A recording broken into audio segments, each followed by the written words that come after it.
Assalamualaikum warahmatullahi wabarakatuh.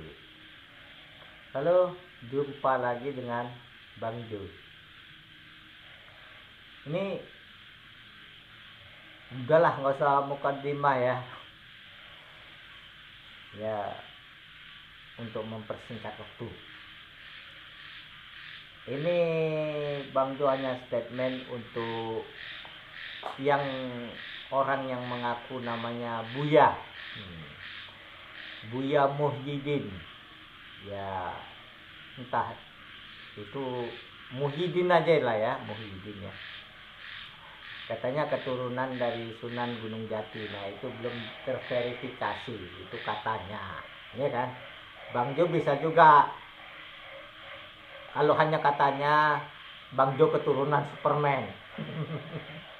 Katanya ya.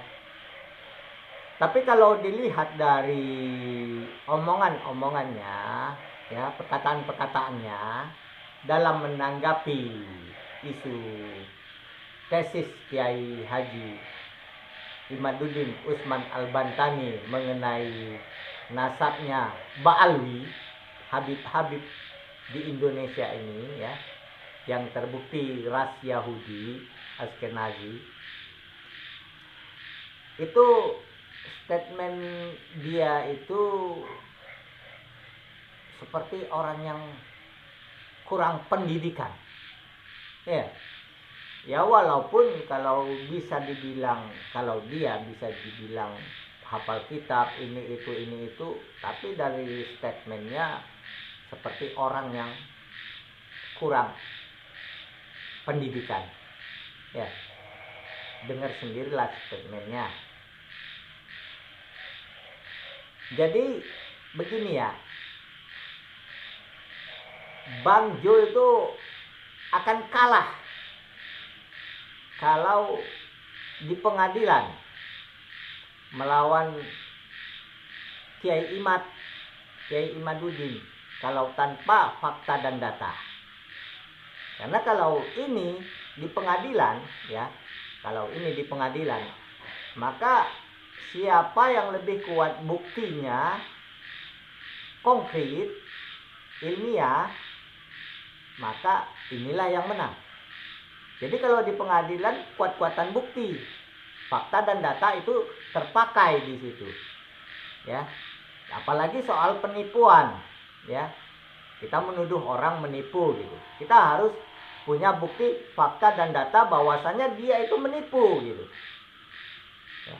Jadi kalau ini di pengadilan, ilmu genetika itu pasti dipakai itu di pengadilan.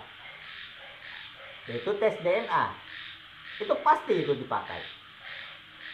Selain kitab yang sejaman, ya, fakta dan data ilmiah kitab sejaman itu dipakai, argumen-argumen itu dipakai, ya.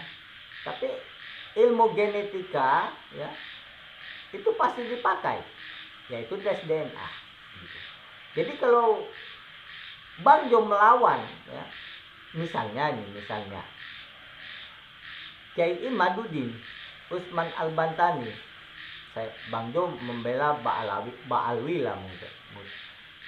Misalnya, itu Bang Jo pasti kalah, pasti rungkat. Ya. Makanya walaupun pengacara Bang Jo sampai 1000 orang, 100 orang, satu dunia ini, tetap Bang Jo kalah. Kiai Imad itu kuat enggak? Bukan. Dia tidak kuat, dia lemah. Sama dengan Bang Jo lemah. Cuma argumennya, buktinya, tesisnya, apalagi dibarengi dengan bukti DNA, ilmu genetika, ini Bang Jo nggak akan menang. Gitulah kira-kira ya. Jadi ini kalau di pengadilan ya, makanya wajarlah ya Robito ataupun Habib-Habib itu hanya memframing begini. Udah, diam aja, sabar, nggak usah dilawani, nggak usah diladeni. Orang seperti itu apalah, kelompoknya kecil lah, beginilah, begitulah. Toh kita dari dulu, dari leluhur kita dari dulu ratusan tahun sudah mengakui. Toh ulama-ulama yang sepuh itu sudah mengakui kita. Jadi udahlah, biarkan aja orang itu mau ngomong apa. Setelah mereka itu entah jangkrik, entah apa gitu ya, merendahkan, tapi nggak masalah ya. Tapi mereka lupa bahwasanya Allah itu menciptakan manusia, dan manusia itu bisa dipelajari. Jangankan hanya manusia, yang lain pun bisa dipelajari. Itulah ilmu genetika. Jadi orang nggak bisa berdusta ya. Jadi itulah framing-framing mereka ya, mencaci, memaki, ya terserah mereka lah ya, itu urusan mereka. Jadi itulah makanya Ba'alwi ini, Habib imigran Yaman ras Yahudi ini tidak berani untuk menuntut di pengadilan, oh pencemaran nama baik, ini itu, nggak berani mereka, karena mereka tahu kalau proses di pengadilan mereka pasti rungkat, pasti kalah. Jadi itulah mereka, karena mereka sudah tahu mereka pasti kalah, makanya ada istilah sunggokong yang mencari kitab kesana kemari ya, ke luar negeri atau macam. Itu pun tidak berhasil, maka dibuatlah framing. Jadi untuk Kiai Imad, Assalamualaikum Kiai. Untuk Kiai Imad,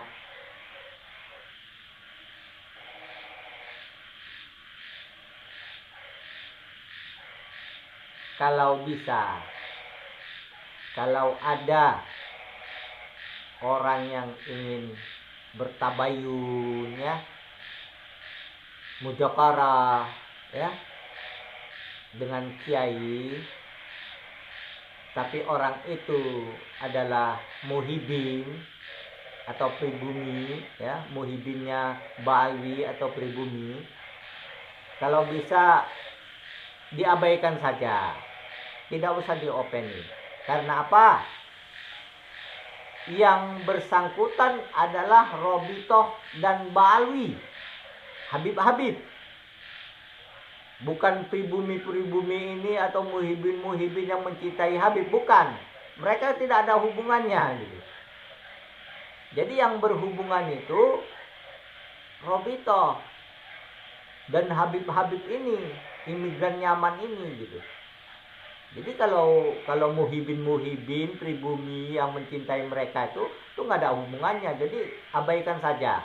Walaupun dia dari, umpamanya ini, oh saya dari Kesultanan Banten, mau dari manapun yang tidak ada sangkut pautnya, abaikan. Mau dari Kesultanan, mau dari ini, mau ngaku buya apa? Masa tidak mengetahui mana yang benar, mana yang salah, dengan memakai fakta dan data? Masa hanya masuk gitu aja? Kalau zaman dulu, memang zaman dulu kurang modernnya, kurang. HP nggak punya, internet nggak ada, ilmu genetika pun belum begitu mendalam gitu ya. Nah sekarang zaman modern, internet ada, ya HP ada, bisa menghubungi. Oh benar nggak kau anak si Polan ini nih, misalnya di Australia, oh aku orang Australia gitu, keluargaanku Australia. Nggak perlu kita ke Australia, cukup telepon aja ke kedutaan Australia, namanya ini, gampang gitu. Kalau zaman dulu kita dari Indonesia untuk menyelidiki dia orang Australia atau tidak, ini umpama ya kita harus ke Australia, perlu waktu berbulan. berhari, berminggu, perlu biaya lagi. Itulah orang dulu. Tapi kalau orang sekarang ya nggak bisa. Dia hanya dalam waktu setengah jam aja udah tahu bahwasannya dia itu memang orang Australia atau enggak. Itulah umpamanya. Dengan apa? Dengan telepon. Itulah. Jadi wajar kalau orang dulu itu lebih banyak kecolongannya, ya. Masalah pengetahuan nasab ini daripada ketimbang orang sekarang. Kalau orang sekarang itu udah modern, ya. Ada ilmu genetikanya makin maju, ilmu genetikanya udah itu untuk menelusuri jejak digital itu lebih gampang karena bisa bertanya ke Maroko memakai HP, ya. Kalau ada teman di sana atau apa macam bisa memakai HP, jadi nggak perlu ke Maroko, nggak perlu ke Sudan, nggak perlu ke Yordan, nggak perlu ke Mesir, nggak perlu, tinggal telepon saja. Jadi sudah bisa kita tahu bahwasanya itu benar atau tidaknya. Inilah modernnya zaman sekarang. Jadi ya itu aja. Jadi kalau bisa Kiai Imad ya nggak usahlah diopen-openi, walaupun membawa-bawa saya gusur. Gus apa ini sekarang nih, gusur atau apa? Saya nggak usah diladeni. Saya tuh bagus, nggak usah diladeni. Ya, kalau mau tahu tuh bagus nih, ini tuh bagus. Kalau mau tahu Raden nih, ini Raden. Hanya bilang, hanya ngomong. Gitulah ya, nggak usahlah diladen-ladeni. Tapi kalau Robito, Mbak Alwi, nah mereka yang bersangkutan, Habib ini tadi yang mengaku cucu Rasul, Ahlul Bait. Nah ini baru ladeni. Kalau hanya pribumi, walaupun dia Gus, walaupun dia Kiai, abaikan saja. Nggak usah diopeni, gitulah istilahnya ya. Nggak usah ditanggapi, ya. Nggak usah diopeni, nggak usah ditanggapi. Nah, bagaimana sih kalau Habib-habib yang alim, Habib-habib yang soleh, itu bagaimana? Kok mesti mereka kena juga? Mereka Habib-habib yang alim, Habib-habib yang soleh tidak akan kena dalam nasab ini, tetap dihormati selagi mereka tidak mengaku Ahlul Bait, cucu Rasul, keturunan Rasul. Tapi jika mereka, walaupun mereka soleh, walaupun mereka alim, tapi mereka mengaku cucu Rasul, Ahlul Bait, keturunan Rasulullah, maka mereka rungkat dan mereka bukan termasuk orang yang soleh, orang yang alim, dan orang yang tidak perlu dihormati. Karena apa? Berbohong. Orang yang soleh, orang yang alim tidak akan mungkin dia berdusta, tidak akan mungkin dia berbohong. Jadi nggak perlu dihormati. Paham? Ini untuk muhibin-muhibinnya, ini ada lagi gus-gus apa macam, semua kena. Yang soleh pun kena. Yang soleh pun mengaku keturunan Rasul, mengaku ke cucu Nabi. Apa dia soleh?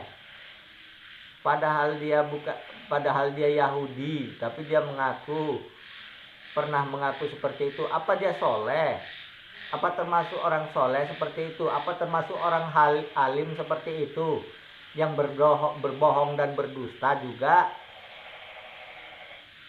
Ini framing mereka nih ngeri. Ya, gitu aja lah ya. Assalamualaikum warahmatullahi wabarakatuh.